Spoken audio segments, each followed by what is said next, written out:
오늘 우리에게 주시는 말씀은 신약성경 누가복음 22장 19절에서 20절까지입니다.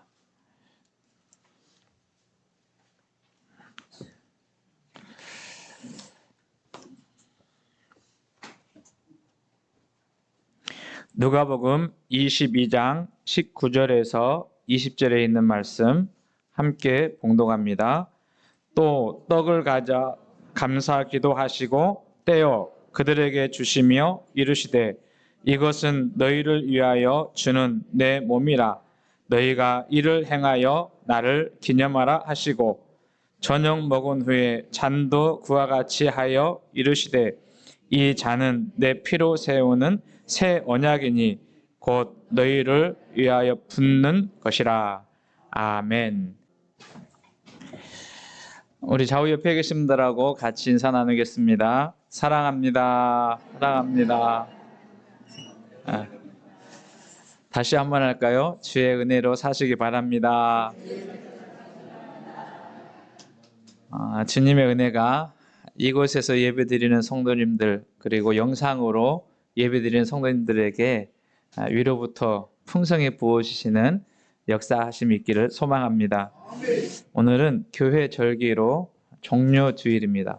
사순절 기간을 지나가고 있고 종료주일 또 부활절 앞에 놓고 있는데 이런 절기들은 우리에게 대단한 중요한 의미가 있습니다. 그러니까 그날 자체보다는 이러한 절기를 우리가 만나면서 우리의 신앙을 다시 한번 점검해보고 우리가 주님과 동행하는 자의 삶을 살아가고 있는지 또 주님께서 기뻐하시는 삶을 살아가고 있는지를 점검해 보면서 우리 신앙을 다시 한번 새롭게 하는 그러한 시간들입니다. 그래서 매년마다 돌아오는 시간이라고 그렇게 지나가지 않고 이런 날들을 지나가면서 우리가 하나님 말씀을 다시 한번 깊이 묵상하고 또 주님께서 이 땅 가운데 오셔서 행하신 일들을 생각하고 주께서 사셨던 일들 또 우리에게 부탁하신 그런 말씀들을 따라서 성숙한 그리스도인의 삶을 살아가시는 저와 여러분 또 우리 더 함께 속해 있는 모든 성도들 되시기를 소망합니다. 이 종료주일은 잘 아신 것처럼 예수님께서 이제 예루살렘에 올라가셔서 십자가의 그 고난과 죽으심을 앞에 두고 예루살렘에 입성하실 때 사람들이 종려나무 가지를 꺾어서 흔들기도 하고 옷을 펴서 땅에 펴기도 하고 그러면서 노래하기를 호산나 찬송하리로다 주의 이름으로 오시는 이여 이렇게 주님을 환영하고 찬송했던 것에 기인합니다. 그래서 이 종료주일을 보면서 지나가면서 우리도 그동안 주님과 멀어졌던 나의 삶의 모습은 있지 않는지 나는 주님을 환영하고 또 주님을 기뻐하는 자의 삶을 살아가고 있는지 한번 생각해 보는 시간들이 되었으면 좋겠고 그 주님께서 이 땅에 오셔서 고난과 십자가와 또 부활을 이렇게 생각하시면서 우리도 그 주님을 한 걸음씩 한 걸음씩 따라가는 그런 삶이 되시기를 소망합니다. 우리가 지금 새벽에 그 누가복음을 읽어가고 있습니다. 그러니까 예수님께서 예루살렘에 입성하시고 또 예루살렘에서 행하셨던 일들 또 체포당하시고 고난당하셨던 그런 일들을 이 사순절 기간을 지나면서 새벽 기도의 시간에 묵상하고 있습니다.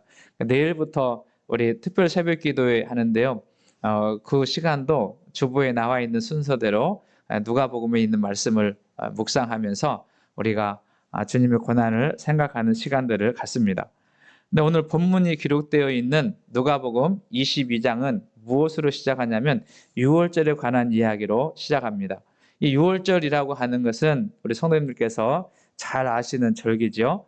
이스라엘 백성들이 애굽의 노예로 살 때에 고난과 또 어려움과 힘든 그런 상황 속에서 울부짖을 때에 하나님께서 이 백성들을 구원하기 위해서 여러 가지 재앙을 내리시지 않습니까?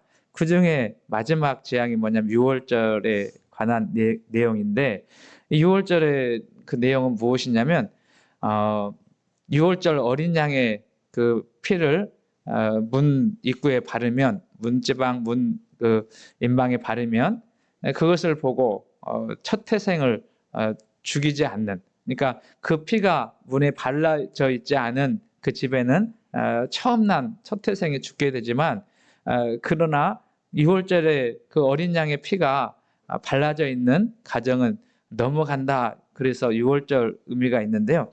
여기를 잘 생각해 보면 거기는 히브리인이나 애굽인이나 그게 상관이 없어요. 뭐가 문제냐면 그 피가 발라져 있냐, 발라져 있지 않느냐에 따라 있는 것입니다. 오늘날로 말하면 우리 주님의 구원은 차별이 없다라는 것입니다. 남자나 여자나 어린아이나 또 어른이나 그리고 유대인이나 이방인이나 모두가 다 예수 그리스도의 십자가의 보혈을 믿고 그분을 영접한 사람들에게는 구원의 역사가 있다라고 하는 의미가 있는 거예요. 그래서 우리는 그 유월절을 생각하는데 하나님은 이 백성들에게 유월절을 기념하라, 기억하라 그렇게 말씀하세요. 중요한 것은 뭐냐면 그 날짜가 몇 월 며칠이냐 그것도 중요할 수 있으나 더 중요한 건 뭐냐면 그 유월절의 의미가 어떤 의미가 있나, 그리고 그 유월절이 나와 어떤 상관이 있는가라고 하는 거예요. 그러니까 유월절은 예수 그리스도의 이 땅에 오심과 십자가의 죽으심과 부활을 예표하는, 그러니까 유월절의 주인공을 오늘날로 이야기하면 누구냐면 어린 양이 아니라 예수님. 그래서 그 예수님을 우리가 묵상하고 그 예수님을 생각하고 그 예수님을 찬송하는 자의 삶을 살아가는 것입니다. 저는 우리 성도님들 10년 가운데 늘 예수님과 함께하는 그 예수님을 중심에 믿고 따라가는 자의 삶을 살아갈 수 있기를 축복합니다. 그런데요, 본문이 기록되어 있는 14절부터는 이렇게 시작하는 것을 봅니다. 14절 보면 때가 이름에 예수께서 사도들과 함께 앉았다. 그러니까 유월절 행사 중에 하나는 뭐냐면 식사를 나누는 건데요. 여기 보게 되면 표제가 뭐로 되어 있냐면 마지막 만찬, 아마 성경에 그 빨간색으로 그렇게 되어 있을 거예요. 보통 이 마지막 만찬을 대부분 우리는 어떻게 이해하냐면 최후의 만찬 그렇게 이름을 부르잖아요. 근데 오늘 성경의 이 만찬은 누구의 만찬이냐면 주의 만찬, 주님께서 사랑하는 제자들과 함께 유월절 식사를 하는 그러한 장면 가운데 오늘 본문이 기록되고 있습니다. 오늘 본문 말씀에서 보면 예수님께서 이 만찬을 나누시면서 제자들과 함께 포도주와 잔을 나누는, 떡을 나누는 그런 장면이 기록되어 있는데 여기에서부터 성만찬 또는 성찬식, 우리가 보통 이야기하는 같은 말이에요. 그러니까 성만찬이나 성찬식이나 같은 말인데 그 출발이 여기서부터 되고 있는 것을 보게 되는데요. 22장 19절 읽으셨지만 다시 한번 읽어보겠습니다. 시작. 또 떡을 가져 감사기도 하시고 떼어 그들에게 주시며 이르시되 이것은 너희를 위하여 주는 내 몸이라. 너희가 이를 행하여 나를 기념하라 하시고 이렇게 말씀합니다. 그러니까 예수님께서 성만찬을 제정하시면서 뭐라고 말씀하셨냐면 나를 기념하라. 누구를 기념하라고요? 나를 기념하라. 그렇게 말씀하세요. 여기서 기념하다라고 하는 이 말은 어떤 의미가 있냐면 1년에 한 차례씩 그렇게 생일처럼 기념하는 그런 의미가 있는 것보다 더 중요한 의미가 뭐냐면 잊지 말고 늘 기억해야 된다라고 하는 것입니다. 예를 들어 이렇게 한번 생각해 볼까요? 생일 다 있으시지요? 생일 없으신 분 없잖아요. 다 생일 있는데 그날 생일 뭐해요? 잔치하잖아요. 식사도 하고 교제도 나누시고 그렇게 하는데 중요한 건 뭐냐면 그 생일의 주인공이 없으면 어떻게 해요? 의미가 없는 거잖아요. 그러니까 이러한 잔치를 배설하고 또 떡을 가지고 잔을 나누면서 우리가 기념하고 기억해야 될 분 누구시냐면 예수님이시다라는 거예요. 그러니까 이 성만찬의 주인공은 예수님이시다라고 우리가 기억하고 그분을 기념하고 잊지 않는 그런 삶을 살아가는 것입니다. 근데 문헌에 보면 이 성만찬에서 초대교회 성도들은 언제 했는가라고 할 때 매주 모일 때마다 했다. 그러니까 저들이 함께 모여서 떡을 떼며라고 할 때 그 의미 가운데 이 성찬의 의미가 있어요. 오늘 우리도 종료주의를 지나면서 우리 성도님과 함께 이 성찬 예식에 같이 하고 또 주님을 기억하는, 기념하는 그런 시간을 가지려고 하는데, 항상 기억해야 될 것은 뭐냐면 이 성만찬의 중심은 예수 그리스도시다라고 하는 것을 기억하고, 주님을 기념하면서 우리가 주님을 깊이 묵상하고 그 주님께서 제정해 주신 그 의미를 생각하면서 성만찬에 참여하고, 이 성만찬에 주시는 그 유익을 우리가 경험하는 자의 삶을 살아가야 합니다. 그래서 이 성만찬은 그냥 예식으로만 끝나는 것이 아니라, 어떠한 예식으로만 끝나면 아무런 의미가 없어요. 그래서 이 성만찬이 어떤 의미가 있고, 또 우리는 어떻게 행하면서 이 참여하고 또 주님을 기쁘시게 하는 자의 삶을 살아가야 되느냐라고 하는 그런 내용들을 좀 살펴보려고 합니다. 성만찬의 의미에 보면 그 초대 기독교 예배라고 하는 책을 쓴 나모 교수는 거기서 몇 가지를 이야기해요. 제가 옮겨서 설명해 드리겠습니다. 성만찬의 의미는 첫 번째는 어떤 의미가 있냐면 감사의 의미가 있다. 무슨 의미가 있다고요? 감사의 의미가 있다. 오늘 본문에서도 예수님은 그렇게 말씀하시잖아요. 19절 보면 또 떡을 가져 감사기도 하시고 그렇게 말씀하세요. 그리고 본문의 이야기를 그 사도행전 그 고린도전서 11장에 보게 되면 예수님께서 감사를 드리고 떡을 떼는, 축사하시고 떡을 떼는 그러한 의미로 되어 있습니다. 그러므로 우리는 이 절기를, 이 성만찬에 참여하면서 우리 심령 가운데, 우리 마음 가운데 무엇이 있어야 되냐면 감사가 있어야 되는 것이죠. 주님의 잔치에 식탁에 참여하면서 날마다 우리의 심령 가운데 주님의 은혜, 주님의 사랑, 주님의 구원을 생각하시면서 감사로 참여하는 저와 여러분 되시기를 소망합니다. 두 번째는 이 성만찬의 의미는 뭐가 있냐면 기념하라라고 하는 말씀, 아까 앞에서 살펴봤는데, 다시 말하면 그것을 떡을 가져서 주님을 기념하라라고 하는 그 의미 속에는 주님을 기억해야 된다라고 하는 의미가 있습니다. 헬라 언어는 네시스라고 하는 단어를 쓰는데, 특별히 누구를 기념하는가, 사람을 기념하는 것이 아니라 이 땅 가운데 하늘의 영광 보좌를 버리시고 지극히 연약한 인간의 몸을 이끌고 입으시고 성육하신 예수님, 그리고 그 예수님께서 우리 가운데 오셔서, 세상 가운데 오셔서 사람들의 죄와 허물을 짊어지시고 대신 고통당하신 그 예수님을 기억하고, 그 예수님의 십자가의 구속의 은혜로 말미암아 우리가 살아나게 되는 그 일을 기억하는 것. 그러면 거기에는 뭐가 있냐면 감사가 있게 되고 찬송이 있게 되는 그러한 일들이 우리 가운데 있게 되는 거죠. 여러분, 주님을 기억하시고 늘 주님을 묵상하시고 주님과 동행하는 자의 삶을 살아가시기를 주님의 이름으로 축원합니다. 또 하나 의미는 뭐냐면, 이 성찬 예식의 또 하나의 의미는 뭐냐면 주님과 하나 된다. 다시 말하면 주님과 연합한다라고 하는 거예요. 그러니까 예수님의 몸으로 상징되는 떡을 떼고 예수님의 피로 상징되는 잔을 나누면서 우리는 주님과 연합했다, 주님과 하나 됐다라고 하는, 이 잔과 떡과 잔을 마시면서 우리는 주님과 결합하는 그러한 의미가 포함되어 있어요. 여러분, 신앙생활은 주님과 떨어지면 안 됩니다. 저는 우리 모든 성도님들 늘 주님과 연합하고 주님과 친밀한 교제를 맺으며 살아갈 수 있기를 소망합니다. 뿐만 아니라 이 성찬식에 참여하면서 우리가 주님과 연합하듯이 우리는 성찬식 참여하는 우리 교회 성도들 공동체와도 한 몸, 하나가 되고 연결되어야 하는 것이지요. 저는 우리 교회 공동체가 한 마음, 한 뜻으로 주님과 연결되고 성도들과 서로 연결되는 은혜가 있기를 소망합니다. 그러면 우리 가운데 하나님이 기뻐하시는 교회를 이루고 주님 기뻐하시는 공동체를 세워갈 수 있기 때문입니다. 또 하나 이렇게 하시는 것은 무슨 사역이냐면 성령께서 우리 가운데 이 역사를 이루어 가시는 성령의 사역이에요.